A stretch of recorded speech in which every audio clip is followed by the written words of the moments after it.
2012 সালের সেই একখানা সিএজি রিপোর্ট মনে আছে?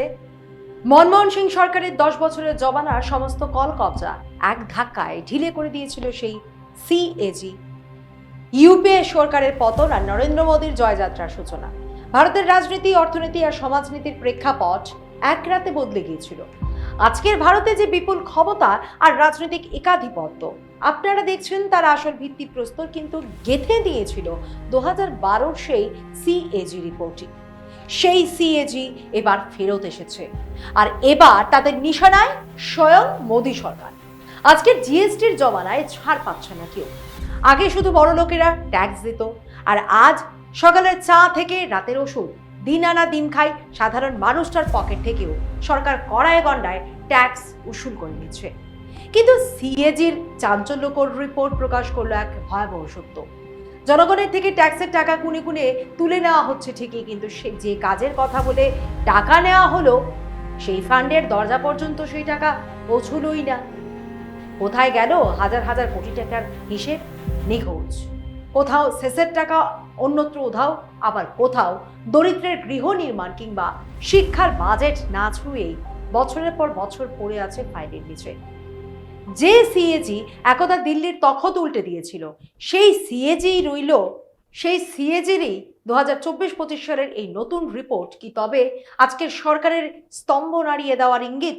চলুন আজ পড়তে পড়তে মুখোশ খুলে দেখে নেওয়া যাক আপনার আমার কষ্টের ট্যাক্সের টাকা নিয়ে ঠিক কি খেলা চলছে চালকের আসনে। নমস্কার, আমি স্নেহা মুখার্জি, আর আপনারা দেখছেন দৈনিক সংবাদ অনলাইনে, খবরের পেছনের খবর। প্রতি বছর ফেব্রুয়ারি এলেই শুরু হয় বাজেট নিয়ে তুমুল শোরগোল। কোন সেক্টরে বরাদ্দ বাড়লো, কোথায় কমলো, কার ওপর ট্যাক্সের বোঝা চাপলো, আর কে ছাড় পেল, এ নিয়ে চর্চা চলে চায়ের কাপ থেকে স্টুডিও পর্যন্ত। কিন্তু একটা সত্যি কথা বলুন তো, আমরা কজন খেয়াল রাখি যে দেশের সংসদ যে কাজের জন্য আপনার আমার কষ্টার্জিত টাকাটা মঞ্জুর করেছিল, সরকার শেষ পর্যন্ত সেই কাজটা করলো তো? ঠিক এই জায়গাতেই আসে সিএজি, অর্থাৎ কম্পট্রোলার অ্যান্ড অডিটর জেনারেল, সংক্ষেপে ক্যাগ। তার কাজ কি? এটি একটি সাংবিধানিক সংস্থা। এদের কাজই হলো হিসেব রাখা, জনগণের ট্যাক্সের টাকা ঠিক জায়গায় খরচ হচ্ছে নাকি হচ্ছে না। 2024-25 অর্থবর্ষের ইউনিয়ন গভর্নমেন্ট অ্যাকাউন্টসের উপর ক্যাগের একটা নতুন রিপোর্ট সামনে এসেছে। বিস্ফোরক তথ্যে ঠাসা খবরটা প্রকাশ করেছে দ্য ওয়্যার। স্ক্রিনে আপনারা খবরটা দেখতে পাচ্ছেন। বিষয়টা বোঝার জন্য একটা শব্দ জানা খুব দরকার। শব্দটা কি? ইউটিলাইজেশন সার্টিফিকেট, বা সংক্ষেপে ইউসি। সহজ বাংলায় এটাকে বলা হয় খরচের প্রমাণপত্র। কোনো কাজের জন্য বরাদ্দ টাকা সত্যি সত্যি সেই কাজেই খরচ হয়েছে কি না তার অফিসিয়াল প্রমাণ দেয় এই ইউসি। এই সার্টিফিকেট জমা না পড়ার অর্থ একটাই, টাকা যে সঠিক জায়গায় খরচ হয়েছে তার কোনো প্রমাণ সরকারের কাছে নেই। ক্যাগের রিপোর্ট শুনলে আপনি চমকে উঠবেন। 2025 সালের 31শে মার্চ পর্যন্ত দেশের 15টি কেন্দ্রীয় মন্ত্রক ও বিভাগের কাছে মোট 33,973টি ইউসি বকেয়া পড়ে রয়েছে। টাকার অঙ্কে কত জানেন? 54,282 কোটি টাকারও বেশি। অর্থাৎ এই বিরাট অঙ্কের টাকা কোথায় গেল, কিভাবে খরচ হলো, তার কোনো হিসেব দিতে পারেনি সরকার। আরও আশঙ্কাজনক বিষয় হলো, এই বকেয়া ইউসির মধ্যে 3,828টি সার্টিফিকেটের কোনো হদিশ নেই আগের 3 অর্থবর্ষে, যেমন 2021-22, 2022-23 এবং 2023-24 ধরে, যার আর্থিক মূল্য 38,287 কোটি টাকা। অথচ কেন্দ্রীয় সরকারের জেনারেল ফিনান্সিয়াল রুলস 2017 খুব স্পষ্ট কথা বলে। নিয়ম হলো, সরকার কোনো সংস্থাকে এককালীন অনুদান বা গ্রান্ট দিলে অর্থবর্ষ শেষ হওয়ার 12 মাসের মধ্যে সেই সংস্থাকে ইউসি জমা দিতেই হবে। যদি তারা ব্যর্থ হয়, তবে সংশ্লিষ্ট মন্ত্রকের অধিকার আছে সেই সংস্থার ভবিষ্যতের অনুদান ভর্তুকি বন্ধ করে দেওয়ার, এমনকি তাকে ব্ল্যাকলিস্ট করার। কিন্তু ক্যাগ সরাসরি আঙুল তুলে দেখাচ্ছে নিয়ম বইয়ের পাতাতেই আটকে আছে, বাস্তবে তার কোনো প্রয়োগ নেই।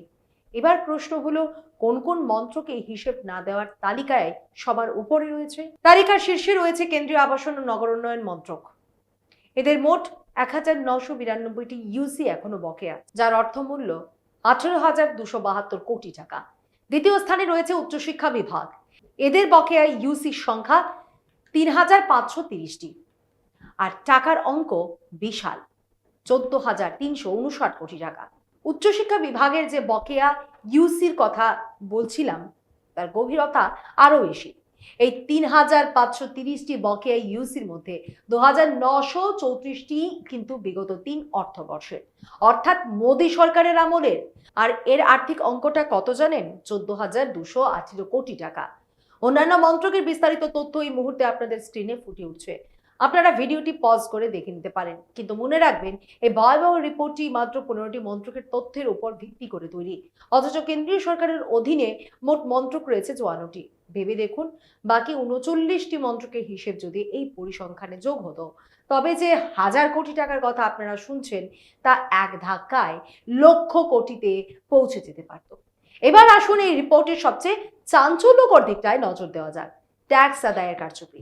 আপনারা নিশ্চয়ই সেস আর সারচার্জের নাম শুনেছেন। শিক্ষা, স্বাস্থ্য, পরিকাঠামো উন্নয়নের মতো সুনির্দিষ্ট জনকল্যাণমূলক কাজের জন্য সরকার আমাদের পকেট থেকে এই বিশেষ ট্যাক্স আদায় করে।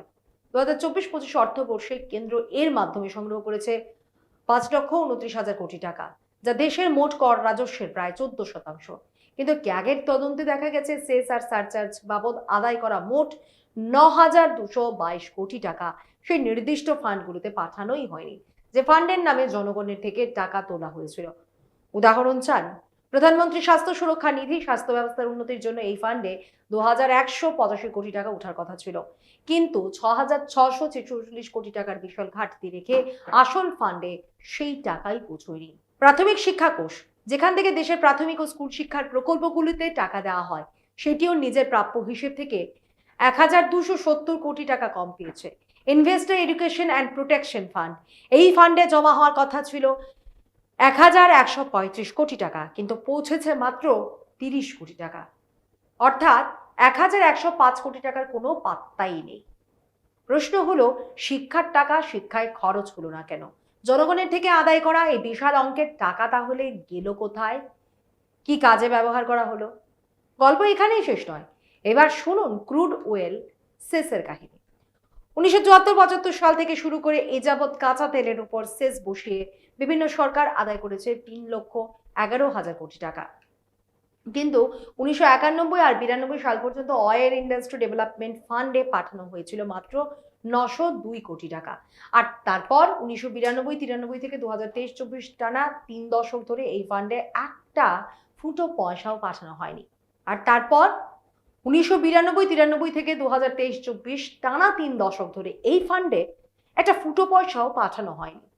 ২০২৪-২৫ অর্থবর্ষে এসে প্রথমবার এই ফান্ড চালু করা হয়। ওই বছর ১৭,৯৩১ কোটি টাকা আদায় হয়ে ১৭,৭৩০ কোটি টাকা ফান্ডে যায়। কিন্তু তা সত্ত্বেও ক্যাগের হিসেব অনুযায়ী আজও প্রায় ৯৪,০০০ কোটি টাকা সরকারের কনসোলিডেটেড ফান্ড এই আটকে পড়ে আছে।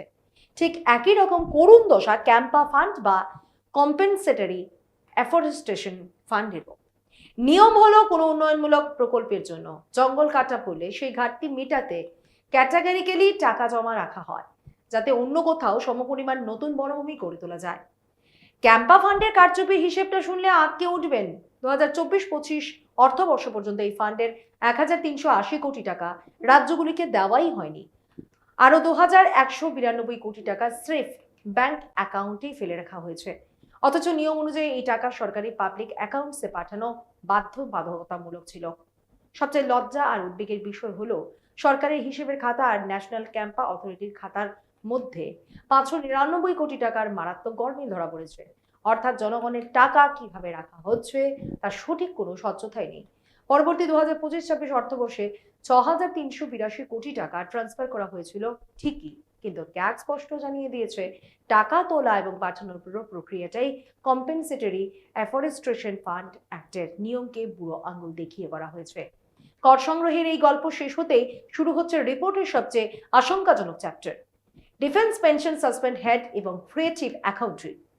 এত কঠিন টেকনিক্যাল শব্দ শুনে ভয় পাবেন না, আমি সহজ করে বুঝিয়ে দিচ্ছি ব্যাপারটা। সংসদ ২০২৪-২৫ সালের বাজেটে মোট ৪৭,০৭,০০০ কোটি টাকার ভোটেড এক্সপেন্ডিচার বা ব্যয় বরাদ্দে অনুমোদন দিয়েছিল, কিন্তু বছর শেষে ক্যাগ দেখলেও সরকার ৪,২২,০০০ কোটি টাকাই খরচ করতে পারেনি। সরকার মানুষের মনে হতে পারে, সাধারণ মানুষের মনে হতেই পারে, বাহ, সরকার তো সাশ্রয় করেছে, সঞ্চয় করেছে। কিন্তু সরকারি হিসেবের খাতায় সেভিংস বা বাঁচানোর মানে কিন্তু সঞ্চয় নয়। এর অর্থ হলো যে জনকল্যাণমূলক কাজের জন্য টাকাটা রাখা হয়েছিল সেই কাজটা পণ্ড হয়েছে, নয়তো প্রকল্পটা শুরু করা যায়নি। অর্থাৎ টাকা পেলেও কাজ বাস্তবায়নের কোনো প্রস্তুতিই সরকারের ছিল না। বিষয়টি ভালোভাবে বোঝার জন্য সরকারের হেড আর সাব হেড ব্যবস্থাটা একটু জানা দরকার। হেড মানে হলো ব্যয়ের মূল খাত, আর সাব হেড হলো সেই খাতের ভেতরে ছোট ছোট কাজের হিসেব। যেমন ধরুন, জল জীবন মিশন হলো মূল হেড, আর তার অধীনে পাইপলাইন বসানো, কল লাগানো বা প্রশাসনিক খরচ হলো সাব হেড। ক্যাগের রিপোর্টে বলা হয়েছে তখনই 30টি আলাদা সাব হেডে মোট 1 লক্ষ কোটি টাকার বিশাল বাজেট বরাদ্দ করা হয়েছিল। কিন্তু বছর শেষে দেখা গেল সেখানে একটি নয়া পয়সাও খরচ করা হয়নি।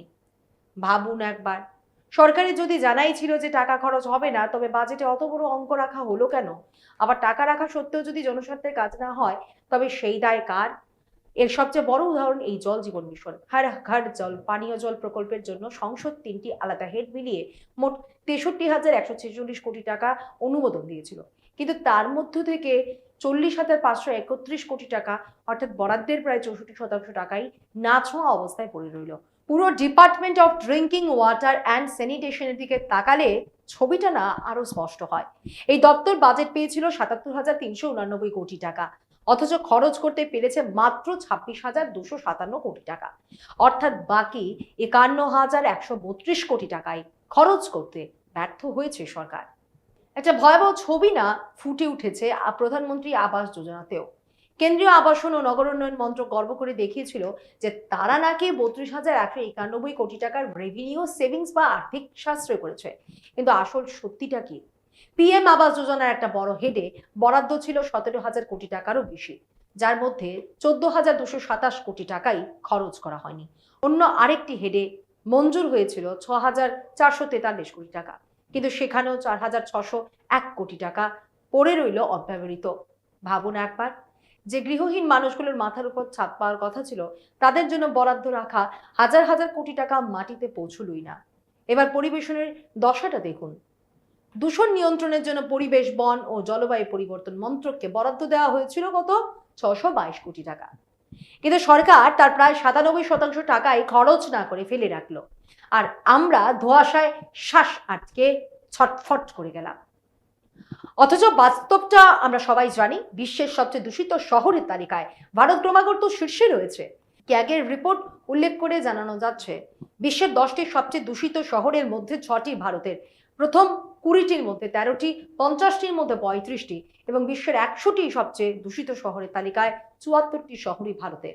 একদিকে বায়ু দূষণ মানুষের জীবন কাটছে, অন্যদিকে তো মোকাবেলার জন্য বরাদ্দ টাকা স্রেফ খাতায় পড়ে থাকছে। প্রশ্ন জাগে না, সরকারি কল কবজাগুলো আসলে করছেটা কি? টাকা হাতে থাকা সত্ত্বেও খরচ করার ক্ষমতা নেই কেন?